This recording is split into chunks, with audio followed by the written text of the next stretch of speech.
training in reducing tantrums and building an inclusive classroom climate, a Prisma-based systematic literature review.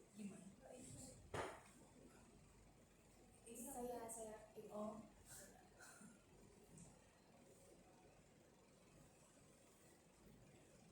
Benar? Ini Ibu? Ya.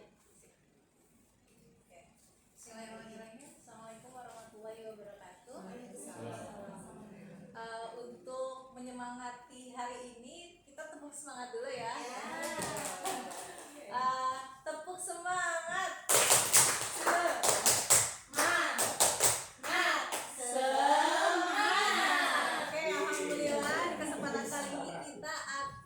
Mempresentasikan saya sendiri Kalimantan Fitria dari mahasiswa doktoral Universitas Negeri Yogyakarta yang akan mempresentasikan tentang efektivitas pelatihan SAFE dalam mengurangi tantrum dan membangun iklim inklusif.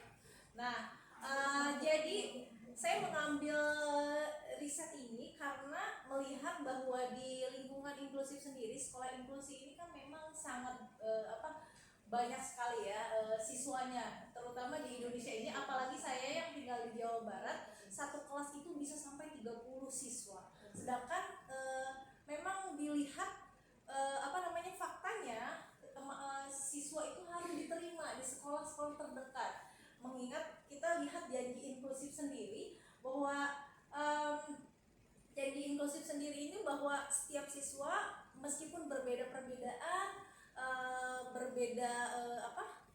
ras, agama itu harus diterima. Nah, dengan hal ini berarti kan anak-anak tersebut bakal beragam dalam satu kelas, dan saya memaksimalkan dalam satu kelas itu paling bisa 2 siswa anak berkebutuhan khusus ya di dalam kelas inklusif.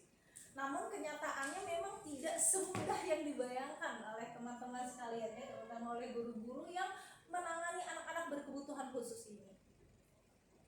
Oke.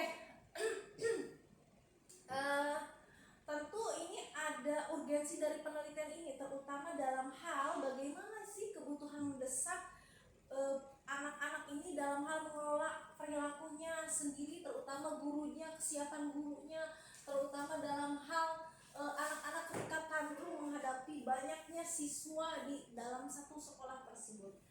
Nah, hal ini menjadi hal yang sangat krusial gitu. Anak-anak ini kesulitan dalam hal mengelola regulasi emosinya. Nah, dalam landasan riset ini saya melihat bahwa kita harus mencari solusi dalam hal perilaku bermasalah anak tersebut. Tentu saja dengan cara agar anak-anak tetap bisa sekolah di sekolah inklusif tersebut, tapi harus ada solusi ketika anak-anak brown out atau mengalami kelelahan, apalagi kurikulum di Indonesia sangat luar biasa ya, kelas 1 harus sudah disebutnya di Indonesia ya, bukan di Malaysia. Nah, dan ini jadi janji inklusi ini jadi terancam loh, ini nggak sesuai dengan konferensi Salamanca.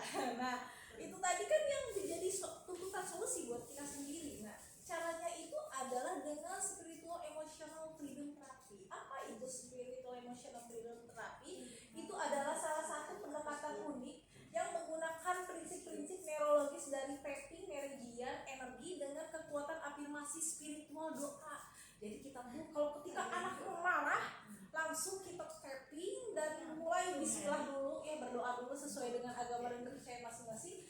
Kemudian langsung di tapping area-area meridian, misalnya di sini,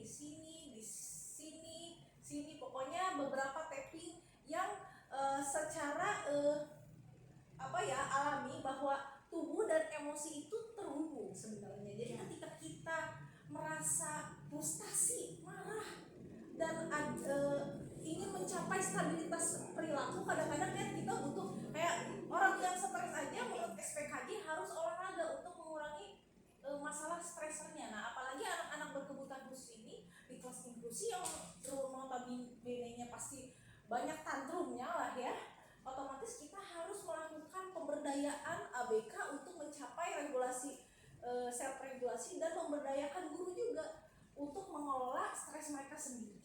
Jadi bisa untuk guru dan juga anak berkebutuhan khusus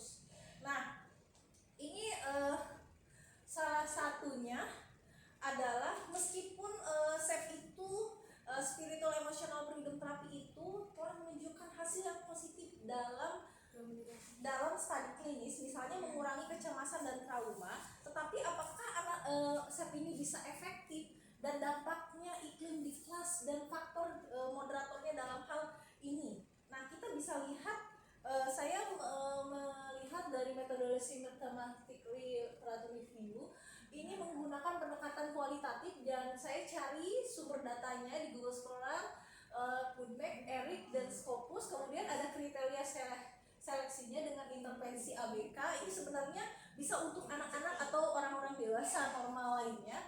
Kemudian di screening, dan hasilnya ada 30 studi yang dimasukkan dalam sintesis. Nah, dari sini kita bisa lihat bahwa ternyata dari 30 studi akhir yang dimasukkan dalam sintesis itu ada proses seleksi kelayakan dalam mengikuti 4 tahapan Prisma. Jadi ada screening, kelayakan, dan inklusi. Dan lebih dari yang sebelumnya dicari adalah 1000 record yang diidentifikasi. Nah, selanjutnya, temuan utamanya itu ternyata bisa dilihat bahwa efektivitas SEP adalah menunjukkan arah efek yang menguntungkan, dan pelatihan SEP sebanyak 30 studi tersebut melibatkan total sekitar 450 siswa anak berkebutuhan khusus, termasuk ada autism, ADHD, dan kesulitan belajar, dan 110 guru di lingkungan sekolah inklusi. Nah, ternyata ada penurunan tantrum karena dengan terapi tadi itu langsung cepat turun gitu. Ibu bapak bisa coba di rumah, kira-kira peningkatan kalau misalnya lagi stres, lagi pusing, bisa cicilan banyak, nah bisa dicobain ini ya. Nah, penurunan tantrum atau misalnya dalam hal regulasi self regulasi itu. Nah, dengan hal ini ternyata 65% peningkatan partisipasi 19 studi melaporkan peningkatan keterlibatan akademik dan interaksi sosial. Ibu maaf, Oke. bisa dipersingkat waktunya sudah habis. Oke, kualitas bukti keterbatasannya. Nah, di sini ada penilaian MMAT yang dalam hal menunjukkan sebagian besar studi memiliki kelemahan metodologis yang signifikan. Nah, di sini bisa dilihat ya rekomendasinya. Sebenarnya ada resiko kepastian bukti dinilai rendah hingga sedang menurut Sherkwall karena keterbatasan desain dan heterogenitas intervensi. Jadi ini sebenarnya intervensinya masih jarang ada yang dilakukan, tapi memang bisa dilakukan untuk anak berkebutuhan khusus gitu ya, lebih banyak. Jadi direkomendasikan diperlukan RCT untuk menciptakan kepastian buktinya. Oke, kesimpulan dan rekomendasinya, saya perlu bahwa tinjauan sistematik berbasis Prisma ini menunjukkan arah efek yang menguntungkan ya dalam hal menurunkan tantrum dan memperbaiki iklim kelas inklusi bagi anak berkebutuhan khusus, sehingga menunjukkan potensi sebagai alat pendukung ya yang ramah, murah, dan normatif yang layak dipertimbangkan dalam manajemen perilaku. Oke, paling itu aja yang bisa saya sampaikan. Terima kasih banyak. Wabillahi taufiq wal hidayah.